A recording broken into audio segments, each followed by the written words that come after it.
వృషభ రాశి జాతకులు అర్ధరాత్రిలోపు ఒక వార్త వచ్చి చేరుకోబోతుంది. ఇదంతా మీ యొక్క భవిష్యత్తే, మీ యొక్క గోచర ఫలితమే. ఈ యొక్క వార్త శుభమా అశుభమా అనేది కూడా యావత్తు మీ యొక్క సమస్య మీదే ఆధారపడి ఉంది. ఈ సమస్య చెప్పుకోలేక సతమతం అవుతున్న సమస్య. అది మానసిక సమస్య కావచ్చు, ఏదైనా మానసిక వేదన కావచ్చు, అనారోగ్య సమస్య కూడా కావచ్చు. కానీ దీనికి ముగింపు పలికే సమయం కాలానికి విడిచిపెట్టారు. కాలం ఇప్పటికీ సమయం సందర్భం వచ్చింది.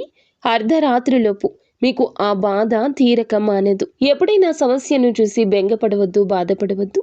భగవంతునిపై నమ్మకం ఉంచండి.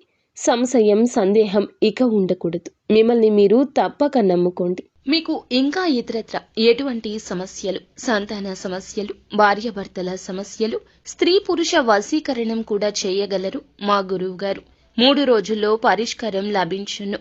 గుప్త నిధులు తీయబడును. నమ్మకంతో సంప్రదించండి.